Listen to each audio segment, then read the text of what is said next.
अस्सलाम वालेकुम students, continue करते हैं एक्सरसाइज 5.3।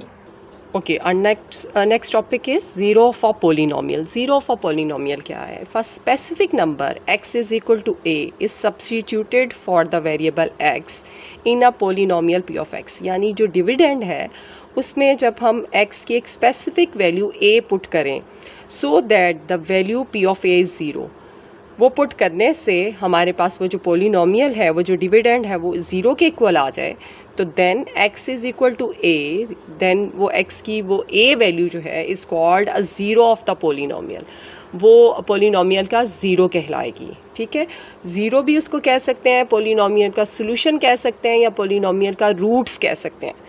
तो वो जो x की वैल्यू है उसको कहेंगे ज़ीरो ऑफ द पोलिनोमियल या रूट्स ऑफ द पोलिनोमियल और solution of the polynomial. Is it clear?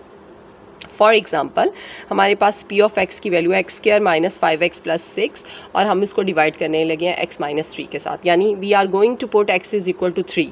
हम x इज इक्वल टू 3 जब इसमें पुट करेंगे तो ये देखें p of 3 is 3 square minus 5 into 3 plus 6। ठीक है, तो 3 स्क्वायर 9 के इक्वल, 5 3s आर 15 और प्लस 6, 9 में से 15 माइनस किए तो हमारे पास आ गया -6 प्लस 6, ये आ गया 0 के इक्वल। p ऑफ 3 की वैल्यू आ गई है हमारे पास 0 के इक्वल, यानी रिमाइंडर जो है वो 0 आ गया। बाय रिमाइंडर थ्योरम वो r की वैल्यू हुई ना, तो जब r की वैल्यू हमारे पास r की वैल्यू 0 आ गई है तो इट मीन्स के ये जो डिवाइज़र है 3 जो है is called the zero of the polynomial. ठीक है, क्लियर हो गई ये बात? ओके जी, नेक्स्ट हमारे पास है फैक्टर थ्योरम। अब फैक्टर थ्योरम क्या है? The polynomial x minus A means जो हमारा डिवाइज़र है is a factor of the polynomial, वो पोलिनोमियल का फैक्टर कहलाएगा p ऑफ x का, if and only if p of a यानी रिमाइंडर की वैल्यू अगर 0 आ जाए। जैसे पॉइंट्स ये देखें, जब हम 6 को डिवाइड करते हैं 2 से, तो 2 3s आर 6, हमारे पास रिमाइंडर आ गया 0। So 2 and 3 both are called the factors of 6। जब हमारे पास रिमाइंडर 0 आ जाता है तो डिवाइज़र और कोशेंट दोनों क्या कहलाते हैं? फैक्टर कहलाते हैं डिविडेंड के। सेम इसी तरह से कि अब हमारे पास जो वैल्यू आएगी x माइनस ए जो कि डिवाइज़र है, वो कहलाएगा फैक्टर p ऑफ x का अगर रिमाइंडर की वैल्यू 0 आ जाए। तो ये थ्योरम आपको क्लियर हो गया ना? तो ये दो तरह से थ्योरम है, x माइनस ए फैक्टर होगा, तो फैक्टर होने से जब हम p ऑफ x का, तो रिमाइंडर की वैल्यू आएगी 0, यानी ये अगर है तो रिमाइंडर होगा 0 के इक्वल, और अगर रिमाइंडर 0 के इक्वल है तो यानी कन्वर्सली आपने प्रूव करना है, तो फिर क्या आ जाएगा? x minus A is a factor of p of x। Clear है? तो ये if and only if statement में ये दो तरह से होता है कि पहले हम सपोज करेंगे x माइनस ए इसका फैक्टर है, तो फिर हम पुट करेंगे, हम देखेंगे कि रिमाइंडर की वैल्यू 0 आ जाएगी। ठीक है, एंड सेकेंडली कि अगर p ऑफ a 0 है तो इसका मतलब है कि x minus A is a factor of polynomial of x। ठीक है, तो ये फैक्टर थ्योरम की स्टेटमेंट है। यूजुअली पेपर में ये आ जाता है कि state the factor theorem. Clear? अब हम करते हैं एक्सरसाइज। क्वेश्चन नंबर 2, एक्सरसाइज 5.3 का क्वेश्चन नंबर 2 बेटा ये है कि if x plus 2 is a factor of 3x square minus 4kx minus 4k square, then find the value of k की वैल्यू फाइंड करनी है। ठीक है, तो सोल्यूशन करते हैं इसका, यानी x माइनस 2 फैक्टर है और पोलिनोमियल जो हमारे पास है हेयर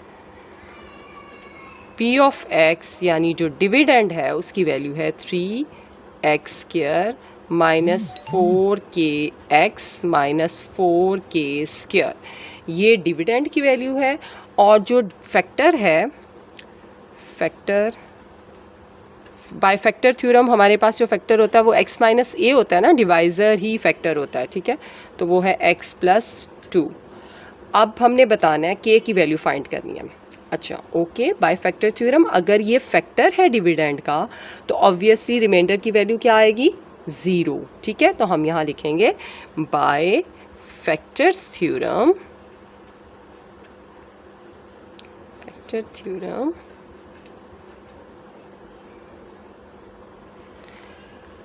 रिमाइंडर यानी r is equal to p of, क्या आएगी? x की वैल्यू यहाँ पर क्या है? -2, तो p ऑफ -2 की वैल्यू किसके इक्वल आएगी? 0 के। Is it clear? जब फैक्टर होता है तो रिमाइंडर फिर 0 आता है। अब हम पुट कर लेते हैं बाय पुटिंग बिल्कुल वैसे ही जैसे हम रिमाइंडर थ्योरम कर रहे थे, उसमें बस r is equal to p(-2) होना था अगर ये डिवाइज़र होता, ठीक है। अब चूंकि ये फैक्टर है तो r आना ही 0 के इक्वल है, तो by putting x is equal to -2 in p(x),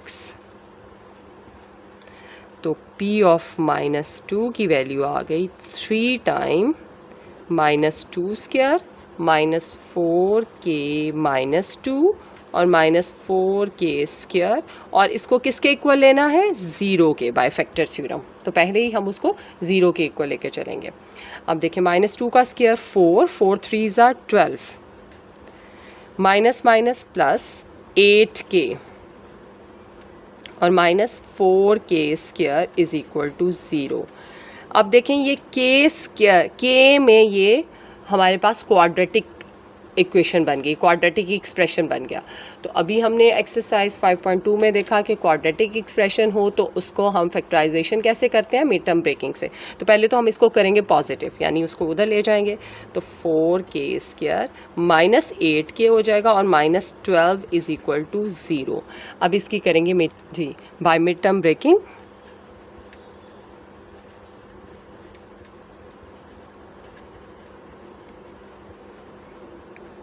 हमें चाहिए 4 12 -48 का, ठीक है। तो -48 के यही फैक्टर्स 12 में से 4 माइनस करें तो 8 आ जाता है। तो फैक्टर्स देखने की ज़रूरत नहीं, इतनी प्रैक्टिस अब हो गई है कि आप डायरेक्ट भी अब कर सकते हैं, ठीक है। आप चूँकि यहाँ माइनस है तो 12 के साथ माइनस का साइन आएगा, -12k + 4k, ठीक है। कौन सा फैक्टर यूज़ कर रहे हैं, 12 4 ज़ा 48, 12 में से 4 माइनस किए तो 8, ग्रेटर के साथ माइनस का साइन और स्मॉलर के साथ प्लस का, -12 इज इक्वल टू 0। पेयरिंग बना के कॉमन लें, 4k कॉमन लिया, k -3 प्लस यहाँ से 4 कॉमन ले सकते हैं, k -3 is equal to 0। k -3 को हमने कॉमन लिया तो 4k + 4 is equal to 0। Okay, अब अगर दो फैक्टर्स की दो प्रोडक्ट 0 आ रही है तो उनमें से कोई एक 0 होता है तो प्रोडक्ट 0 आती है ना, तो इससे हम कहेंगे कि आइदर k -3 हो, ये फर्स्ट फैक्टर 0 हो सकता है, और यहाँ कंडीशन ये हो सकती है कि ये सेकंड वाला जो है वो 0 है, ठीक है, तभी प्रोडक्ट 0 है।